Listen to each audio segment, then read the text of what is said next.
Omicron নিয়ে স্থলবন্দরগুলোতে ঢিলেঢালা সতর্কতা, স্বাস্থ্য পরীক্ষা করা হচ্ছে না পরিবহন শ্রমিকদের। খালেদা জিয়ার চিকিৎসাকে ইস্যু বানানো হচ্ছে, আন্দোলনে মানবিক সহানুভূতি অর্জন করা যায় না বলছে আওয়ামী লীগ। আগামী বছর উৎপাদনে যাচ্ছে কয়লাভিত্তিক বিদ্যুৎ কেন্দ্র, এসএস পাওয়ার প্ল্যান্ট ৭০% কাজ শেষ। ইভ্যালি কাণ্ডে তাহসান, মিথিলা, শবনম ফারিয়া পুলিশের নজরদারিতে, যে কোনো সময় গ্রেফতার। অযথা জলে সিগন্যাল বাতি, যানবাহন চলে পুলিশের হাতের ইশারায়, অর্থের অপচয়।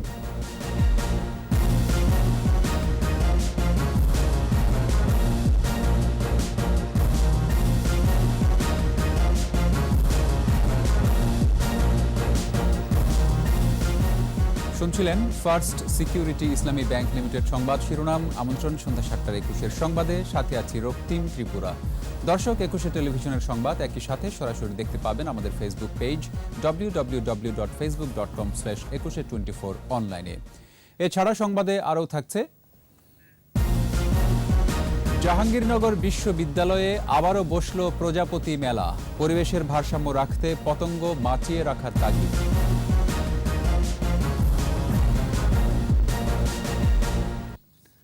বিশ্বের বেশ কিছু দেশে করোনার নতুন ধরন ওমিক্রন শনাক্ত হওয়ার পর দেশের স্থলবন্দরগুলোতে স্বাস্থ্যবিধি মানতে কড়াকড়ি আরোপের নির্দেশনা যথাযথভাবে মানা হচ্ছে না।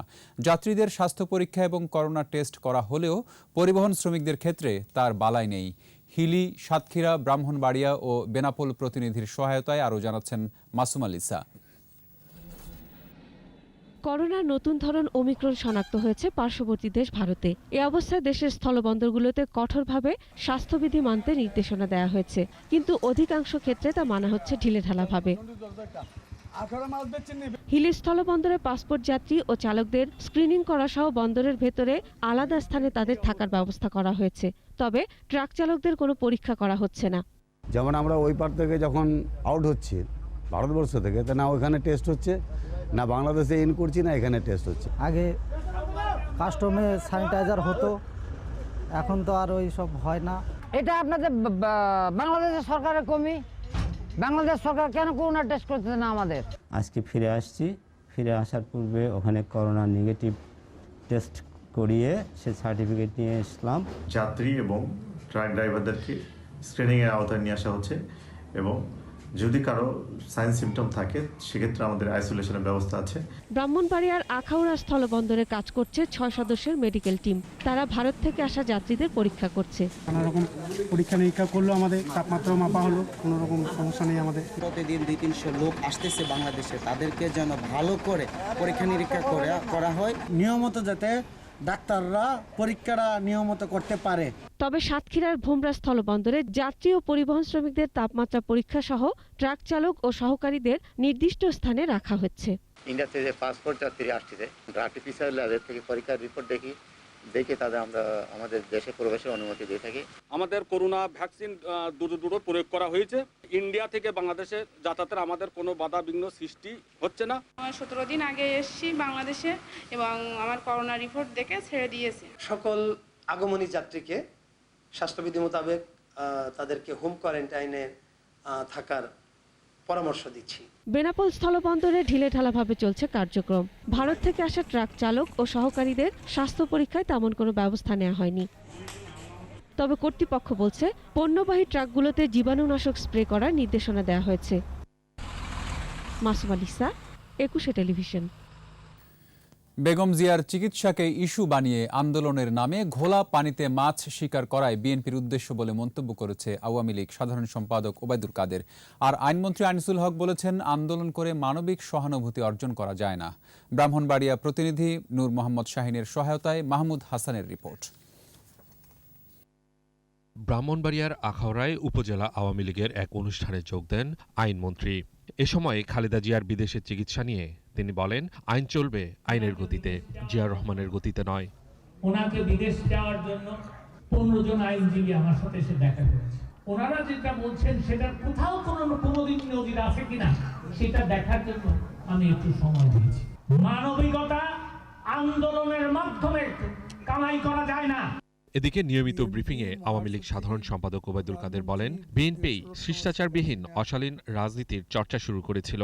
বেগম জিয়ার চিকিৎসার চেয়ে তার চিকিৎসাকে ইস্যু বানিয়ে দেশকে অস্থিতিশীল করে ঘোলা পানিতে মাছ শিকার করাই তাদের উদ্দেশ্য। রাজধানীতে এক অনুষ্ঠানে তথ্য ও সম্প্রচার মন্ত্রী ডক্টর হাসান মাহমুদ প্রধানমন্ত্রী শেখ হাসিনার কাছ থেকে মানবিকতার শিক্ষা নেয়ার জন্য বিএনপি নেতাকর্মীদের প্রতি আহ্বান জানান। চরম অমানবিকতা প্রদর্শন করেছে বিএনপির প্রতিষ্ঠাতা জিয়াউর রহমান এবং তার স্ত্রী বেগম খালেদা জিয়া। যারা এই অমানবিকতা প্রদর্শন করেছে তাদের প্রতি যে মানবিক আচরণ, যে মানবিকতা আমাদের নেত্রী দেখিয়েছে, সেখান থেকে বিএনপির শিক্ষণীয় অনেক কিছু আছে। এদিকে প্রধানমন্ত্রীকে নিয়ে কটূক্তি করায় বিএনপি নেতা মোয়াজ্জেম হোসেন আলালের কুশপুত্তালিকা পুড়িয়ে বিক্ষোভ করেছে স্বেচ্ছাসেবক লীগ। মাহমুদ হাসান, একুশে টেলিভিশন, ঢাকা। আগামী বছরই উৎপাদনে যাচ্ছে কয়লাভিত্তিক বিদ্যুৎ কেন্দ্র এসএস পাওয়ার প্ল্যান্ট। এরই মধ্যে প্রকল্পের ৭০% কাজ শেষ হয়েছে। সকালে চট্টগ্রামের বাঁশখালীতে নির্মাণাধীন কেন্দ্রটি পরিদর্শন করেন শীর্ষস্থানীয় শিল্প গ্রুপ এস আলম গ্রুপের চেয়ারম্যান, ভাইস চেয়ারম্যান সহ প্রতিষ্ঠানটির ঊর্ধ্বতন কর্মকর্তারা। এ সময় তারা বিদ্যুৎ কেন্দ্রের সার্বিক অবস্থা পর্যবেক্ষণ করেন। ইফরাজ নূরের ক্যামেরায় চট্টগ্রাম থেকে রিপোর্ট করছেন হাসান ফেরদৌস। চট্টগ্রামের বাঁশখালীর গন্নামারায় সাগর উপকূলে কয়লাভিত্তিক ১৩২০ মেগাওয়াট উৎপাদন ক্ষমতার বিদ্যুৎ কেন্দ্রের হাইড্রোলিক বয়লার টেস্ট। এই উপলক্ষে সকালে বিদ্যুৎ কেন্দ্র পরিদর্শন করেন এস আলম গ্রুপের chairman Saiful Alam Masud, vice chairman Abdus Samad লাবুসহ ঊর্ধ্বতন কর্মকর্তারা। এ সময় তারা বিদ্যুৎ কেন্দ্রটি ঘুরে দেখেন এবং কাজের সার্বিক খোঁজখবর নেন। ২০১৬ সালে বিদ্যুৎ কেন্দ্রটি যৌথভাবে উদ্বোধন করেন প্রধানমন্ত্রী শেখ হাসিনা এবং চীনা প্রেসিডেন্ট শি জিনপিং। উদ্বোধনের পরপরই শুরু হয় প্রকল্পের কাজ। কেন্দ্রটিতে বাংলাদেশ ও চীনের ৭,০০০-এর বেশি শ্রমিক, কর্মচারী সহ প্রকৌশলীরা রাত দিন কাজ করে যাচ্ছেন। This project invest by Islam and Chinese company SEPCO 3. কয়লাভিত্তিক এই বিদ্যুৎ কেন্দ্রে বিদ্যুৎ উৎপাদনের ক্ষেত্রে পরিবেশ দূষণ রোধের বিষয়টিকে প্রাধান্য দেওয়া হয়েছে বলে জানান প্রতিষ্ঠানটির কর্মকর্তারা। প্লান্টের জন্য যে পানি ইউজ হবে প্লান্ট কনজামশনের জন্য, সেটা আমরা আমাদের একটা ইটিপি আছে, ট্রিটমেন্ট প্লান্ট। ওই ট্রিটমেন্ট প্লান্ট করে যা আমাদের বাংলাদেশ স্ট্যান্ডার্ড আছে, ওই স্ট্যান্ডার্ড অনুযায়ী করে তারপর আমরা ডিসচার্জ করবো। এসএস পাওয়ার লিমিটেডের অন্যতম কর্ণধার আব্দুস সামাদ লাবু জানান, ২০২২ সালের আগস্টের মধ্যে বিদ্যুৎ উৎপাদন শুরু হবে। উৎপাদিত বিদ্যুৎ জাতীয় গ্রিডে সংযুক্ত হবে বলেও জানান তিনি। আমরা আশা করি সব কিছু গভর্নমেন্টও আমাদের সাথে সহযোগিতা করতেছে, এমন ইপিসিও আমাদের সাথে আজকে কমিটমেন্ট করছে যে ওরা বাই আগস্ট দে উইল ইনশাল্লাহ give the power to national grid. সেই তারপর আজকে আমাদের আজকে হাইড্রোলিক টেস্ট বয়লারের হয়ে গেছে মোটামুটি 100%। ওরা বলছে দে আর স্যাটিসফ্যাকশন। সেপকো এবং এসটিজির সঙ্গে যৌথভাবে প্রকল্পটি বাস্তবায়ন করছে দেশের শীর্ষস্থানীয় শিল্প গ্রুপ এস আলম গ্রুপ। দেশের সর্ববৃহৎ এই বিদ্যুৎ প্ল্যান্টের কাজ এর মধ্যেই ৭০% শেষ হয়েছে। আগামী বছরের মাঝামাঝিতে জাতীয় গ্রিডে এই বিদ্যুৎ সংযুক্ত হবে। হাসান ফেরদৌস, একুশে টেলিভিশন, চট্টগ্রাম। ই কমার্স প্রতিষ্ঠান ই ভ্যালির কর্মকাণ্ডে সহযোগিতার অভিযোগে করা মামলায় গায়ক অভিনেতা তাহসান, অভিনেত্রী মিথিলা ও শবনম ফারিয়া পুলিশের নজরদারিতে রয়েছেন। যে কোনো সময় তাদের গ্রেফতার করা হবে বলে জানিয়েছে পুলিশ। অর্থ আত্মসাৎ ও প্রতারণার অভিযোগ এনে রাজধানীর আদালতে মামলা করেন এক ভুক্তভোগী। রিয়াদ সুমনের রিপোর্ট। চটকদার বিজ্ঞাপন ও বেশি মুনাফার লোভ দেখিয়ে হাজারো গ্রাহককে পথে বসিয়েছে ই কমার্স প্রতিষ্ঠান ই ভ্যালি। এই অভিযোগে ই ভ্যালির নামে আদালতে মামলা করেন সাদ শ্যাম রহমান নামে এক গ্রাহক। আসামি করা হয় ই ভ্যালির ব্যবস্থাপনা পরিচালক রাসেল, চেয়ারম্যান শামিমা নাসরিন, প্রতিষ্ঠানটির শুভেচ্ছা দূত, কণ্ঠশিল্পী ও অভিনেতা তাহসান, অভিনেত্রী মিথিলা এবং প্রধান জনসংযোগ কর্মকর্তা শবনম ফারিয়া সহ ৯ জনকে। পুলিশ জানায়, আদালতের নির্দেশনা মোতাবেক আইনানুগ ব্যবস্থা নেওয়া হচ্ছে। মামলায় অভিযুক্ত ৯ আসামি পুলিশের নজরদারিতে রয়েছে বলেও জানায় পুলিশ। বাংলাদেশের কয়েকজন সেলিব্রিটির নাম আছে এখানে। তার মধ্যে আছে তাহসান, শবনম ফারিয়া আর মিথিলা। এরা হচ্ছে মূলত শেষের ৭, ৮, ৯ নম্বর আসামি। যেহেতু মামলা হয়েছে, যে কোনো সময় আমাদের নজরদারিতে আছে, যে কোনো সময় অ্যারেস্ট হয়ে যাবে। এ মামলায় ইভ্যালির এমডি মোহাম্মদ রাসেল ও চেয়ারম্যান শামীমা নাসরিনকে গ্রেফতার দেখানো হয়েছে। বাকিদের বিষয়ে তদন্ত চলছে। রিয়াদ সুমন, একুশে টেলিভিশন, ঢাকা। কাজ করে না ট্রাফিকের সিগন্যাল বাতি। রাজধানী ঢাকার পরিবহন চলে পুলিশের হাতের ইশারায়। ডিজিটাল যুগে ম্যানুয়ালের পেছনে অযথায় হচ্ছে টাকা খরচ। অখিল পোদ্দারের প্রতিবেদন।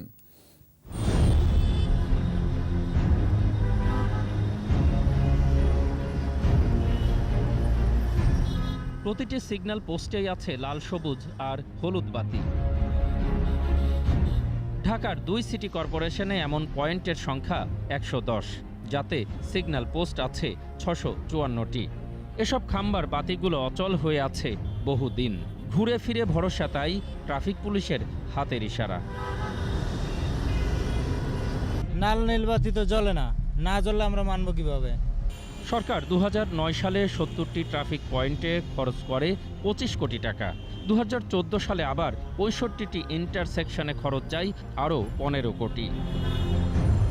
লাইটগুলো জ্বলে না, যদি ভালো মতো জ্বলতো তাহলে আর আমাদের কোনো সমস্যা হইতো না।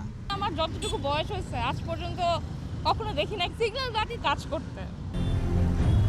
গুলশান 2-এর মোড় ব্যতীত কোথাও জ্বলে না সিগন্যাল বাতি। সঙ্গত কারণেই তাই প্রশ্ন আসে, 110টি পয়েন্টে 3000 স্বয়ংক্রিয় বাতি তাহলে কেন লাগানো হয়েছিল? 97 সালেও কনসালটেন্টকে দিয়ে করা হয়েছিল। 2010-এও ওয়ার্ল্ড ব্যাংকের মাধ্যমে তখন বলা হয়েছিল ডিজিটাল। এখন আবার জাইকার মাধ্যমে বুদ্ধিমত্তার ট্রাফিক সিস্টেম। এইগুলি যারা বিনিয়োগের সুবিধাবাদী তাদের মুখের বুলি। আমি যদি ক্যান্টনমেন্টে যাই, সারা বাংলাদেশের মাত্র আমার দেখা 2টা সিগন্যাল কার্যকর আছে। প্ল্যানটা গাড়ির চাপের সাথে সমন্বয় করে করা হয়েছে। নিজের সমস্যা নিজের সমাধান করে একদম বলতে হবে আমার সিগন্যাল ছাড়া আমি চলতে দেব না, আদারওয়াইজ আমি আধুনিক হব। এই স্বপ্নটার থেকে বের হয়ে আসতে হবে। যোগাযোগ বিশেষজ্ঞরা বলছেন 2012 সাল থেকে 2019 সাল পর্যন্ত 3 ধাপে লাগানো এসব অচল বাতির পেছনে খরচ গেছে 24 কোটি টাকা। কারিগরি প্রস্তুতি ছাড়াই এমন প্রকল্প শুধু রাষ্ট্রীয় সম্পদেরই অপচয়। যে কোনো প্রজেক্টের বেনিফিশিয়ারি হয় সীমিত সংখ্যক লোক। তারা ঝুঁকি নিয়ে দেখেছে কোনোদিন অ্যাকাউন্টেবল হতে হবে না, সুতরাং বড় মাপের বিনিয়োগ করে যার যার ইন্টারেস্ট নিয়ে চলে যাচ্ছে। এই প্রজেক্টের পর দেখা যাবে আরেকটা বিনিয়োগ আগ্রহী হবে, কিন্তু দায়বদ্ধ হতে হবে না। জনগণের পয়সা নিয়ে সুবিধার কথা বলে তার কোনো কার্যকারিতা থাকবে না, এটার জন্য দায় নিতে হবে না। এই কালচার চলতে থাকলে আরও বড় বড় বিনিয়োগ নেওয়ার আগ্রহী লোক তৈরি হবে। 2018-19 অর্থ বছরে ঢাকার 2 সিটি কর্পোরেশন বিদ্যুৎ বিভাগকে এসব ট্রাফিক বাতির দায়িত্ব হস্তান্তর করে। এরপর থেকে দিনে কিংবা রাতে আর কোনো দিন জ্বলেনি স্বয়ংক্রিয় বাতি। আমরা ম্যানুয়ালি চালাই, নিজেরাই সিগন্যাল দিয়ে বন্ধ করি। মেইনটেনেন্সের বিষয়টা যেহেতু আমাদের হাতে নেই, সেহেতু এটাতে আমাদের করার কিছু থাকে না। হাত দিয়ে অথবা লাঠি দিয়ে সিগন্যাল ধরতে হচ্ছে। পথ চলতি মানুষেরা বলছেন, রাজধানী ঢাকার অসহনীয় যানজটের অনেক কারণের অন্যতম ডিজিটাল যুগেও সেকেলে ট্রাফিক ব্যবস্থা। গাড়ির ড্রাইভার তো তারা তো রাস্তাঘাটের নিয়মকানুনই জানে না। আগে শুনতাম কাজীর গরু থাকে কেতাবে, গোহালে তার অনুপস্থিত। এখন দেখি রাজধানীর ট্রাফিক ব্যবস্থার ক্ষেত্রেও যেন সেই একই কানুন প্রযোজ্য। কারণ নানান ধরনের লেন পদ্ধতি মানার কথা বলা হলেও তা মানে না কেউ। আবার বাইসাইকেল এখানে চলে মোটর বাইকের সামনে, মোটর বাইক অতিক্রম করতে চায় দ্রুততম যানকে। এভাবেই চলছে দিনের পর দিন। আর বাস, সে তো রাস্তার রাজা, তাকে ধরবে বা ছুবে এমন সাধ্য আছে কার? এসব কারণে রাজধানীর যানজট যেমন দূর হয়নি, তেমনি ট্রাফিক ব্যবস্থার অন্ধকার দূর হবে কবে তা জানে না কেউ। অখিল পোদ্দার, একুশে টেলিভিশন, বনানী, ঢাকা। সময় হলো সংবাদ বিরতির। যখন ফিরছি তখন অন্যান্য খবরের সঙ্গে আরও থাকছে। বিদেশি অর্থায়নে সরকার বিরোধী অপপ্রচারের অভিযোগ, 5 জন গ্রেফতার। চালের চড়া দামের জন্য অতিরিক্ত মজুদকে দুষছেন আড়তদাররা। পেঁয়াজের কেজি 80 টাকা, রসুন 150 টাকা।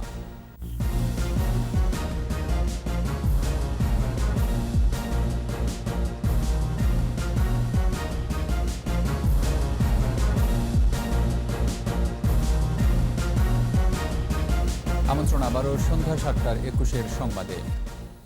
জাহাঙ্গীরনগর বিশ্ববিদ্যালয়ে প্রতিবারের মতো এবারও হয়ে গেল প্রজাপতি মেলা। এবারের স্লোগান উড়লে আকাশে প্রজাপতি, প্রকৃতি পায় নতুন গতি। মেলা উপলক্ষে ক্যাম্পাসে ছিল উৎসবের আমেজ। মেলা থেকে পরিবেশের ভারসাম্য বজায় রাখতে প্রজাপতি সহ কীট পতঙ্গ বাঁচিয়ে রাখার তাগিদ দেন পরিবেশবিদরা। সাভার প্রতিনিধি কামরুজ্জামানকে সাথে নিয়ে মানিক শিকদারের রিপোর্ট।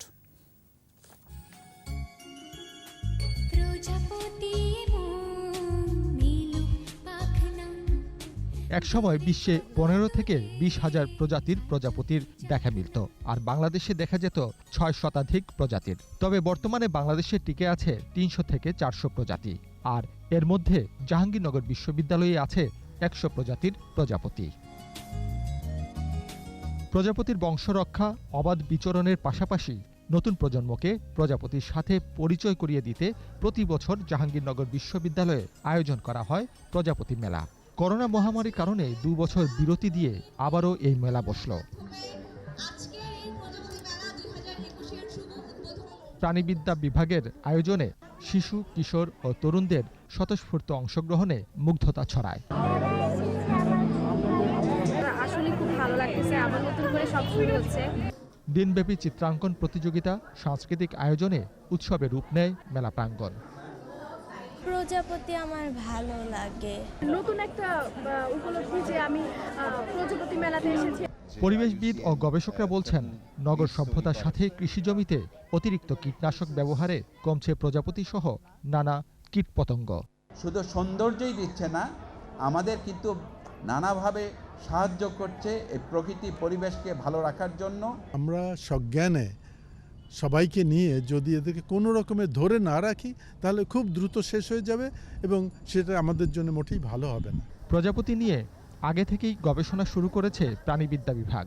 এরই মধ্যে বিভিন্ন ধরনের পাখি আর কীটপতঙ্গের অভয়ারণ্য হিসেবে পরিচিতি পেয়েছে এই ক্যাম্পাস। প্রজাপতির যে পরিবেশ জাহাঙ্গীরনগর প্রচুর এখানে আছে, যার ফলে আমরা চাই যে যারা শিক্ষার্থী আছে, বিশেষ করে শিশুরা, তারা যেন ছোটবেলা থেকে প্রকৃতির প্রতি একটা বিজ্ঞান মনস্ক বা একটি দায়িত্বশীল চিন্তাভাবনা জায়গা থেকে তারা যেন দেখে বড় হয়। জাহাঙ্গীরনগর বিশ্ববিদ্যালয়ের এই স্থানটিতে হচ্ছে গবেষণা প্রজাপতি নিয়ে। প্রজাপতি শুধু সৌন্দর্য আর গবেষণার বিষয় নয়, পরিবেশের ভারসাম্য রক্ষা করতে প্রজাপতি রক্ষার তাগিদ দিয়েছেন বিশেষজ্ঞরা। মানিক শিকদার, 21 টেলিভিশন, জাহাঙ্গীরনগর বিশ্ববিদ্যালয়, ঢাকা। বিভিন্ন দেশ থেকে পাঠানো হতো অর্থ। দেশের নানা স্থান থেকে রাজধানীতে এসে সংঘবদ্ধ হয়ে তৈরি করা হতো সরকার বিরোধী এজেন্ডা, আর সেই এজেন্ডা বাস্তবায়ন করা হতো সামাজিক যোগাযোগ আর ডিজিটাল মাধ্যমে অপপ্রচারের মাধ্যমে। এমন অভিযোগে রাজধানীর স্বামীবাগ থেকে এক শিবির কর্মী সহ 5 জনকে গ্রেফতার করেছে র্যাব। দীপু শিকদারের রিপোর্ট। সম্প্রতি রাজধানীর সড়ক দুর্ঘটনায় ছাত্র মৃত্যুর ঘটনার রেশ ধরে নিরাপদ সড়কের দাবিতে রাস্তায় নামে শিক্ষার্থীরা। এই আন্দোলন ভিন্ন খাতে নিতে সামাজিক যোগাযোগ মাধ্যমে অপপ্রচার শুরু করে একটি চক্র, দেয়া হয় উস্কানি। সামাজিক যোগাযোগ মাধ্যমে নজরদারি করে চক্রটির 5 সদস্যকে বৃহস্পতিবার বিকেলে রাজধানী স্বামীবাগ থেকে গ্রেফতার করে র্যাব। জব্দ করা হয় লিফলেট, ল্যাপটপ, নগদ টাকা। রাষ্ট্রের বিভিন্ন কার্যক্রম, সেটা যদি পজিটিভ কার্যক্রম হয়ে থাকে, সেটা এডিটিং বা বিভিন্ন মাধ্যমে তারা বহির্বিশ্বে নেতিবাচকভাবে উপস্থাপন করার অপপ্রয়াস করেছিল। তাদের কাছ থেকে আমরা রাষ্ট্রের বিভিন্ন উন্নয়নমূলক কার্যক্রমের যে বিভিন্ন স্থিরচিত্র, যে মেগা কিছু প্রজেক্ট, এগুলো কিছু স্থিরচিত্র সহ এগুলোর পিছনে এডিট করা বিভিন্ন অপবাদ আমরা পেয়েছি। সংবাদ সম্মেলনে জানানো হয়, গ্রেফতার হওয়াদের কাছ থেকে রাষ্ট্র ও সরকার বিরোধী অপপ্রচারের জন্য বিদেশ থেকে অর্থ পাওয়ার তথ্য পাওয়া গেছে। সাম্প্রতিক সময় যে নিরাপদ সড়ক আন্দোলন যেটি হয়েছে, সেখানকে এই আন্দোলনটাকে ভিন্ন খাতে প্রবাহের মাধ্যমে বিশৃঙ্খলা সৃষ্টি করা বা একটি নাশকতার পরিকল্পনায় সহযোগিতা করা, এই সকল কার্যক্রম পরিচালনার জন্য বিভিন্ন খাত থেকে, বিভিন্ন স্থান থেকে তাদের কাছে এই অর্থ এসেছে।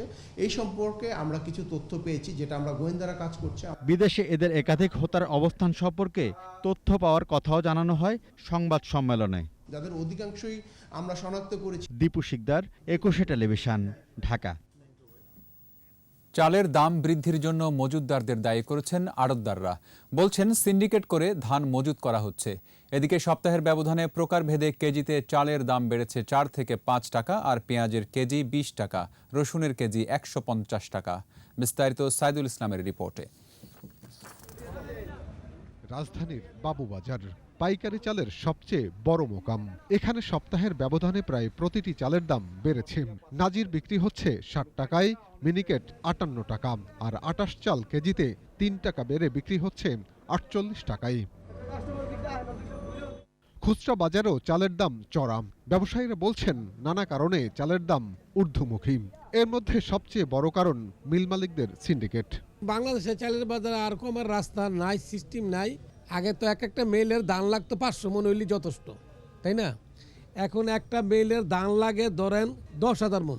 বড় বড় কোম্পানি, আমি তো জানেন যে বড় বড় কোম্পানি কারা। একসময় তারা চালের ব্যবসা করেন, দীর্ঘ 3-4 বছর তারা চালের ভিতরে ঢুকছে, আর চালের বাজারে ঢুকার কারণেই আর চালের বাজার কমতেছে। খুচরা পর্যায়ে কাস্টমার সন্তুষ্টি রাখাটাই একটা বড় টাফ ব্যাপারে দাঁড়াচ্ছে। এদিকে সপ্তাহের ব্যবধানে পেঁয়াজের ঝাঁঝ অনেক বেড়েছে। কেজিতে 1 লাফে 25 টাকা বেড়ে বিক্রি হচ্ছে 80 টাকা কেজি দরে। এক সপ্তাহ আগে কেনা ছিল 54-55 কেনা পড়তো, এখন পরে 78 টাকা কিনছি পরশু দিনকে। রসুনের দামও চড়া, কেজিতে 40 টাকা বেড়ে বিক্রি হচ্ছে 150 টাকায়। রসুন তো কেজিতে প্রায় 40 টাকা 45-এর মতো বাড়ছে। সাধারণ ক্রেতারা বলছেন অনেকটাই নাগালের বাইরে চাল, পেঁয়াজ, রসুনের দাম। দোকানে খুচরা দোকানে 5 টাকা 6 টাকা করে বেশি নেয় কেজিতে। কাম করি 200 টাকা 300 টাকা, কষ্ট লাগে 700-800 টাকা পামুকু। রিক্সা ভাড়া কম, কিন্তু মাগার চালের দাম বেশি, বাজার তরকারির দাম বেশি। চালের দাম অনেক বাড়ছে, এক বস্তায় 200 বাড়ছে। যে বস্তা নিতাম 1800 টাকা, এই 1700 টাকা, ওই বস্তা এখন হয়ে গেছে 2400 টাকা 2500 টাকা। তবে শীতের সবজি ক্রেতার নাগালের মধ্যেই আছে। সাইদুল ইসলাম, 21 টেলিভিশন, ঢাকা। বিজয়ের মাসে বিশেষ আয়োজন জনযুদ্ধের মুক্তিযোদ্ধা।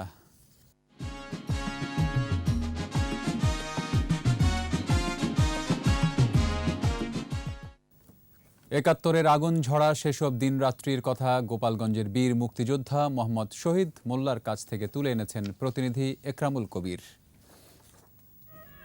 মোরা একটি ফুলকে বাঁচাবো বলে যুদ্ধ করি। 7ই মার্চ যখন বঙ্গবন্ধু ভাষণ দিল, ওই ভাষণে আমার শরীরের রক্ত সব গরম হয়ে গেল। গরম হয়ে গেলেই আমার মা বাবা আমাকে বাধা দিয়েছিল। নতুন বউ রেখে আমার মা বাবার কথা আমি বাদ দিয়ে আমি বঙ্গবন্ধুর ডাকে আমি যুদ্ধে চলে যাই। আমি পাইকান্দি আলতাফ চৌধুরীর সাথে যোগাযোগ করে আমি 60 জন নিয়ে ভারতে যাই। আর্মি ক্যাম্পে আমি 9 সেক্টরে জলিলের আন্ডারে কাজ করি। টাউনশিপের পর আমি নামতে পারি নাই, সামান্য কোলে এই সুযোগে যুদ্ধ হয়। তখন হঠাৎ আমার ডান পাশের থেকে আমার টুয়াইসি মারা যায় গোলজার। ওই যুদ্ধে আমরা জয় হই, 7টা খান সেনা আমরা মারি ফেলাই। ওই যুদ্ধে জয় হওয়ার পরে ওইখান থেকে আমরা, আমাদের লোক সংখ্যারও বেশি হলো, আমরা আস্তে আস্তে আস্তে আস্তে যশোরের দিকে এসে ফলেরহাট আমরা যুদ্ধ করি। ওখানে আমার 2টো লোক মারা যায়, ওদেরও কিছু লোক ক্ষতি হয়, আমাদেরও লোক ক্ষতি হয়। হঠাৎ আমার ডান পায়ে এসে গুলি লাগে। 6টা ব্রাশ করার পরে আমার এলএমজির ব্যারেল পাল্টাইয়া আবার আমি শুরু করি। আবার ওই ব্রাশ টানতি তালে এই অবস্থায় আমার বুকে, বাউধারে বুকে গুলি হয়। পরপর 2টো গুলি আমার মাজায় হয়। মাজায় হওয়ার পরে আমি নার্ভাস হয়ে গেলাম, তখন আমার হুঁশ ছিল না। 3 দিন পরেই আমি ভারতে বারাকপুর হসপিটালে অ্যাডমিট। তো ওইখানে দেখি আমার হাতে স্যালাইন চলতেছে, রক্তের বোতল। সেখানে ট্রিটমেন্ট আমার ভালো না হলে আমার পাঠায় দেয় ইউপি, উত্তরপ্রদেশ, লখনউ। অপারেশন করার পরে আমার হাতটি জোড়ানোর পরে বঙ্গবন্ধু বাংলাদেশে যখন আসে, আমরা শুনি যে বঙ্গবন্ধু আসছে, তখন আমার চোখ দিয়ে পানি পড়ে। বাংলাদেশ স্বাধীন হয়ে গেল। 13 মাস পরে আমি বাংলাদেশে আসি। আমার মা, আমার বাবা, আমার ভাই, আমার সহকর্মীকে কিছু কিছু লোকের সাথে দেখা হয়। সংবাদ বিরতি। যখন ফিরছি তখন অন্যান্য খবরের সঙ্গে আরও থাকছে। নিত্যপণ্যের দাম সহনীয় রাখতে ভ্যাট কমানোর পরামর্শ, আইন সহজ করার আশ্বাস অর্থমন্ত্রীর। রাজ কাঁকড়া আর ঝিনুক নিয়ে গবেষণা, সফল হলে চিকিৎসা শাস্ত্রে আসবে পরিবর্তন।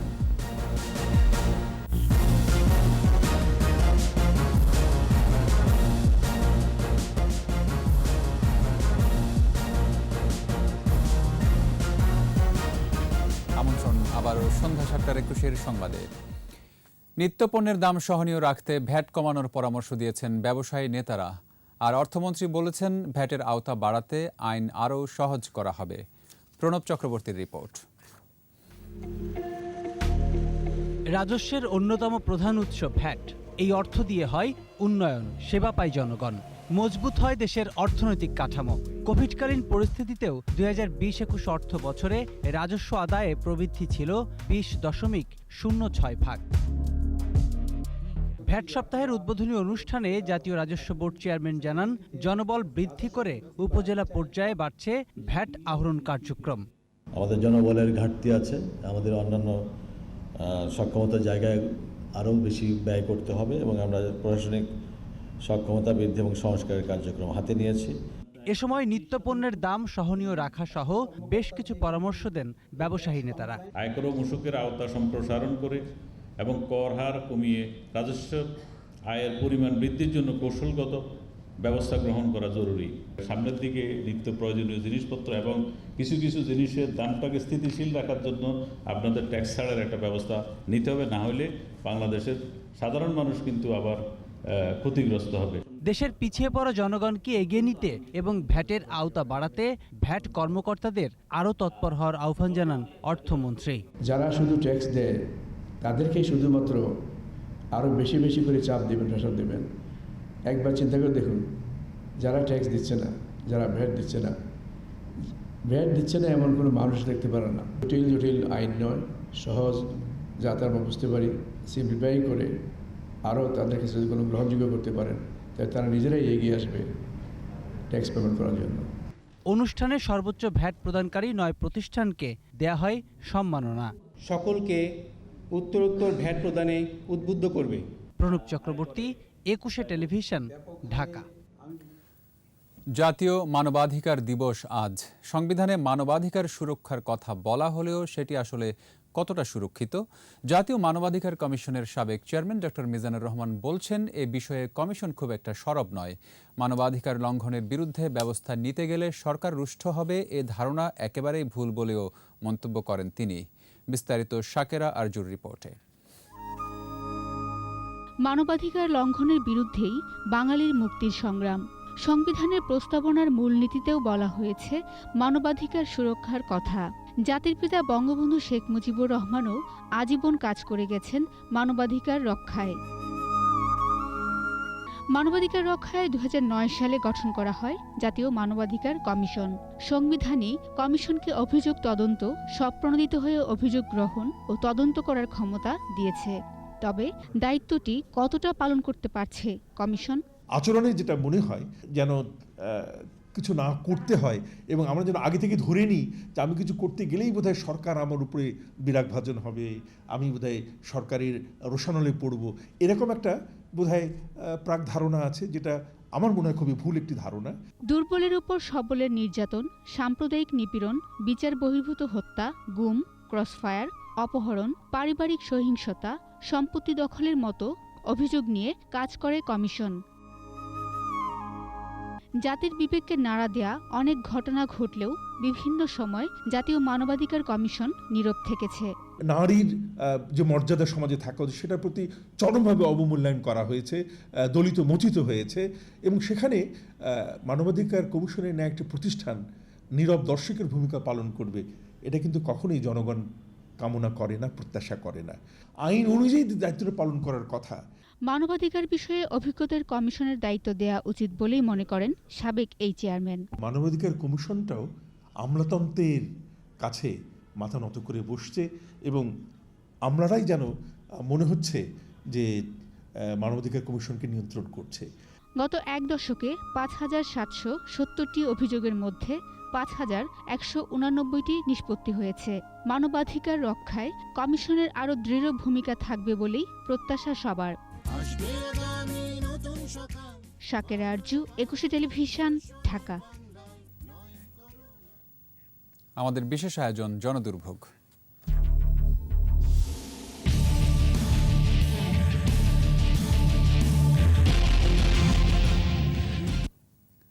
পথচারী বান্ধব নয় রাজধানীর অধিকাংশ পদচারী সেতু।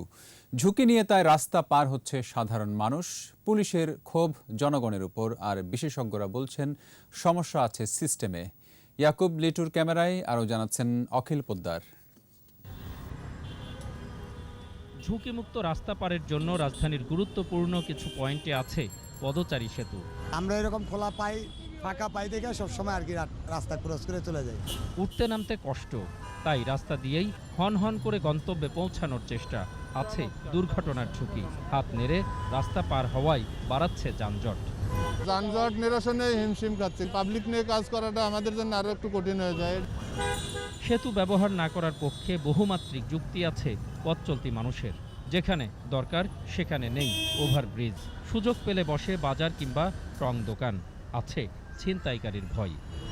হাইকের আগে মুচার আগে এগুলা তো মনে করেন পরিষ্কার দায়িত্ব আমাদের। সিঁড়িগুলো একদম খাড়া, তারপরে পা দিলে পা স্লিপ করে, আর হিরোইনসি, গাঁজাখোর, ইয়াবাখোর সব দুই ধারে বসে আছে। রিক্স নিয়েও নিচ দিয়ে যায়, কারণ উপরে দিয়ে গেলে ছিনতাইকারীতে ধরে। নিচ দিয়ে গেলে গাড়ি, উপর দিয়ে গেলে ফুটওভার ব্রিজ দিয়ে গেলে দোকান, আমরা হাঁটবো কিভাবে? গন্তব্যে ফেরা মানুষ যাতে পদচারী সেতুতে ওঠেন তার জন্য একাধিক প্রকল্প নিয়েও ব্যর্থ হয়েছে সিটি কর্পোরেশন। পৃথিবীতে ফুটওভার ব্রিজ বানাতো মোড়ের মধ্যে 60 দশকে 70 দশকে, কিন্তু বিজ্ঞান বলেছে সেই ফুটওভার ব্রিজ মোড়ের মধ্যে কেউ ব্যবহার করবে না। তাহলে অন্তর্ভুক্তিমূলক জেব্রা ক্রসিং দিয়েই সবল অক্ষম সবাই পার হতে পারে। ফুটওভার ব্রিজ দিয়ে কিন্তু অক্ষমরা পারে না, সবল লোকও অসুস্থ হতে পারে, সবল লোকেরও কিন্তু লাগেজ থাকতে পারে, যাবে না। সে কি চায়? পথচারী পারাপার লাগে না, রাস্তা দিয়ে পারাপার হতে চায়। তাহলে সিগন্যালটাকে কার্যকর করো, গাড়ি যখন থামবে নিরাপদে সেখান দিয়ে পার হবে। এই বিজ্ঞানের ধারে কাছে আমাদের ঢাকা আসতে পারেনি, যেই কারণেই কিন্তু আমরা বসবাসযোগ্য নগরীর তলানিতে কিন্তু আমরা আছি। মাথার উপর ব্রিজ রেখে ঝুঁকি নিয়ে নিচ দিয়ে দিব্যি হাঁটেন বেশিরভাগ মানুষ। আমার যেমন মাজা ব্যথা, আমি এটার উপর দিয়ে হাঁটে যেতে আমার অনেক কষ্ট হবে। নির্দেশনা তো দেওয়া হয়নি যে জেব্রা ক্রসিং দিয়ে যেতে হবে।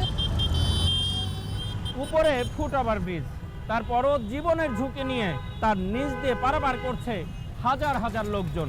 প্রিয় দর্শক, আপনার চারপাশে নানা সমস্যা আর ভোগান্তির চিত্র তুলে ধরবে 21 টেলিভিশন। এসব তথ্য জানাতে ফোন করুন, এই নম্বরে পৌঁছে যাব। আমি অখিল পোদ্দার, আর 21 টেলিভিশনের ক্যামেরা আপনাদের দুর্ভোগ দুর্দশায় সবসময় পাশে আছে। 21 টেলিভিশন।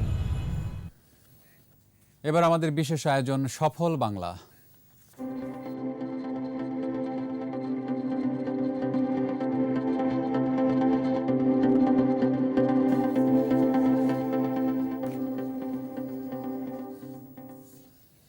রাজ কাঁকড়া আর ঝিনুক। কক্সবাজার মৎস্য গবেষণা ইনস্টিটিউটের বিজ্ঞানীরা সামুদ্রিক এ প্রাণী নিয়ে শুরু করেছে গবেষণা। সফল হলে চিকিৎসা শাস্ত্রে আসবে পরিবর্তন। কক্সবাজার প্রতিনিধি আব্দুল আজিজের রিপোর্ট, জানাচ্ছেন মাসুম আলিসা। বঙ্গোপসাগরের জীবন্ত জীবাশ্ম নামে পরিচিত নীল রক্তের সামুদ্রিক প্রাণী রাজকাঁকড়া আর ঝিনুক। রক্তের ঔষধি গুণের কারণে রাজকাঁকড়া মার্কিন যুক্তরাষ্ট্র সহ উন্নত বিশ্বে গেল 6 দশক ধরে গবেষণার বিষয়। সম্প্রতি বাংলাদেশেও রাজকাঁকড়া নিয়ে শুরু হয়েছে ব্যাপক জানাশোনা। ওয়েস্টার বা ঝিনুকের চাষ, সাগর শসা ও জেলিফিশ নিয়েও গবেষণা করছেন বাংলাদেশি বিজ্ঞানীরা। রাজকাঁকড়ার নীল রক্ত মাইক্রোবায়োলজিক্যাল ও ফার্মাসিউটিক্যাল ইন্ডাস্ট্রিতে বেশ মূল্যবান। ঔষধি গুণের কারণে আন্তর্জাতিক বাজারেও রয়েছে চাহিদা। এসবের কারণে কক্সবাজার মৎস্য গবেষণা ইনস্টিটিউট বেশ তৎপর। মাইক্রোবায়োলজিক্যাল প্লাস ফার্মাসি মানে ফার্মাকোলজি ইন্ডাস্ট্রিতে অনেক বেশি দামি। তো এই দুইটার কারণে আমরা হর্সু ক্র্যাব নিয়ে কাজ শুরু করেছি এবছর। কালচারে যাব ইনশাল্লাহ, আর আমরা ব্রিডিংয়েরও কাজও করব। শুধু যে রাজকাঁকড়া তা কিন্তু নয়, বঙ্গোপসাগরের আরেকটি মূল্যবান সামুদ্রিক প্রাণী ঝিনুক। প্রজননের মাধ্যমে বংশবৃদ্ধি আর ঝিনুকের বহুমুখী ব্যবসার কথা চিন্তা করে গবেষণা শুরু করেছেন বিজ্ঞানীরা। ওয়েস্টার্নে আমাদের ব্রিডিংয়ের কাজ শুরু হয়েছে। এটা আমরা আপাতত ব্রুডগুলোকে নিয়ে এসে এখানে রেয়ারিং করছি। রেয়ারিং করে আমরা গত বছর থেকে ট্রায়ালে গিয়েছি ব্রিডিংয়ের। ইনশাল্লাহ আমরা আগামী বছর বা এবছরের মধ্যে এটার ব্রিডিংটা আমরা টেকনোলজিটা বের করতে পারবো। সাগর শসা, জেলিফিশ সহ আন্তর্জাতিক বাজারে চাহিদা আছে এমন সমুদ্র সম্পদ নিয়েও কাজ চলছে সমুদ্র বিজ্ঞান ইনস্টিটিউটে। এখানে শুধু পোনা উৎপাদন না, পোনা উৎপাদনের পাশাপাশি পোনাকে আমরা কি ধরনের খাবার দিব এটা নিয়েও আমাদের এখানে রিসার্চ হয়। যেরকম যে এই ল্যাবটা, এটা লাইভ ফিড কালচার ল্যাব। এই ল্যাবে ঠিক যখনই একটা বাচ্চা মানে পোনা উৎপাদন হবে, ডিম থেকে বের হবে, ঠিক সেই মুহূর্তে ওদের ফাস্ট ফিডিং বলে এটাকে। ফাস্ট ফিডিংটাই হচ্ছে এই ল্যাব থেকে যায়। আর এছাড়া অপ্রচলিত মৎস্য সম্পদ হিসাবে আমরা এখানে সাগর শসা, তারপরে সি আর্চিন, তারপরে জেলিফিশ, এগুলো নিয়েও কাজ শুরু করছি। ইনশাল্লাহ আমরা খুব তাড়াতাড়ি এগুলো মানে আমাদের আওতায় নিয়ে আসতে পারবো। ঔষধি গুণের কারণে আন্তর্জাতিক বাজারে রাজকাঁকড়ার 1 গ্যালন রক্তের দাম $60,000 মার্কিন, যা বাংলাদেশি টাকায় প্রায় 50 লাখ। মাসুম আলিসা, 21 টেলিভিশন। এবার সোশ্যাল ইসলামী ব্যাংক লিমিটেড বাণিজ্য সংবাদ।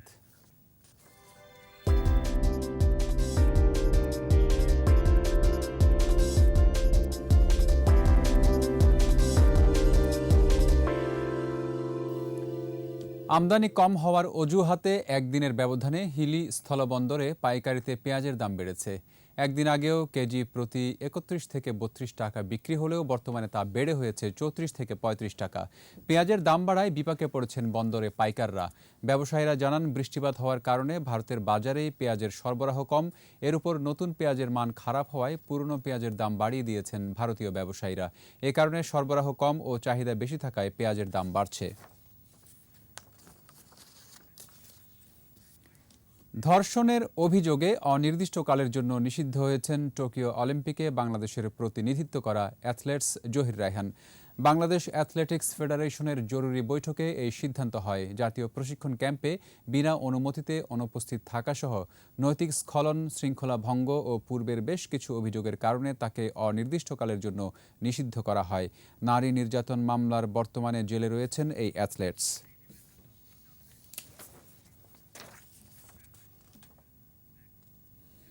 ফুটবল স্বাধীনতা কাপ ফুটবলে বাংলাদেশ সেনাবাহিনীকে 4-0 গোলে পরাজিত করেছে। সেমিফাইনাল নিশ্চিত করল ঢাকা আবাহনী লিমিটেড। গ্রুপ পর্বে কোয়ার্টার ফাইনালে আগেই জায়গা করে নিয়েছে দলটি। এবার সেনাবাহিনীর বিপক্ষে বড় জয়ে শেষ 4 নিশ্চিত করল তারা।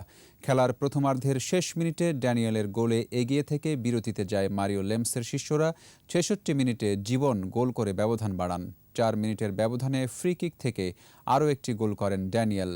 আর 77 মিনিটে ইমন গোল করলে 4-0-তে জয় নিয়ে মাঠ ছাড়ে ঢাকা আবাহনী।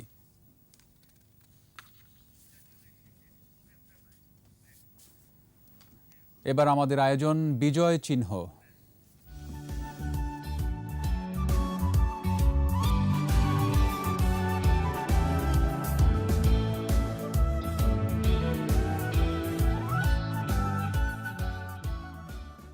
নারায়ণগঞ্জ সদর উপজেলার ফতুল্লার পঞ্চবটিতে তৎকালীন ন্যাশনাল অয়েল মিল ছিল হানাদারদের টর্চার সেল। মুক্তিযুদ্ধের সময় পাকিস্তানি হানাদার বাহিনী সাধারণ মানুষ ও মুক্তিযোদ্ধাদের ধরে এনে এখানে হত্যা করে। নারীদের ধরে এনে এখানে চালানো হতো বীভৎস নির্যাতন। তপু শাহিন মিয়ার ক্যামেরায় ফতুল্লা বধ্যভূমি ও গণকবর নিয়ে মানিক শিকদারের ভিজুয়াল প্রতিবেদন।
আর এরই সাথে শেষ করছি সন্ধ্যা 7:21 সংবাদ। যাবার আগে ফার্স্ট সিকিউরিটি ইসলামী ব্যাংক লিমিটেড সংবাদ শিরোনামগুলো আরও একবার।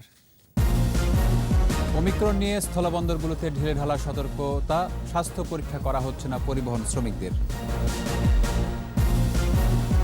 খালেদা জিয়ার চিকিৎসাকে ইস্যু বানানো হচ্ছে, আন্দোলনে মানবিক সহানুভূতি অর্জন করা যায় না বলছে আওয়ামী লীগ। আগামী বছর উৎপাদনে যাচ্ছে কয়লাভিত্তিক বিদ্যুৎ কেন্দ্র, এসএস পাওয়ার প্ল্যান্ট 70% কাজ শেষ। ইভ্যালি কাণ্ডে তাহসান, মিথিলা, শবনম ফারিয়া পুলিশের নজরদারিতে, যে কোনো সময় গ্রেফতার। অযথা জলে সিগন্যাল বাতি, যানবাহন চলে পুলিশের হাতের ইশারায়, অর্থের অপচয়।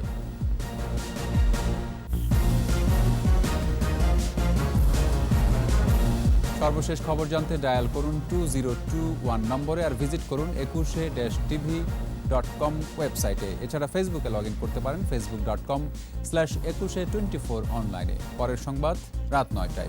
দেখার আমন্ত্রণ রইল। স্বাস্থ্যবিধি মেনে চলুন, সুস্থ থাকুন।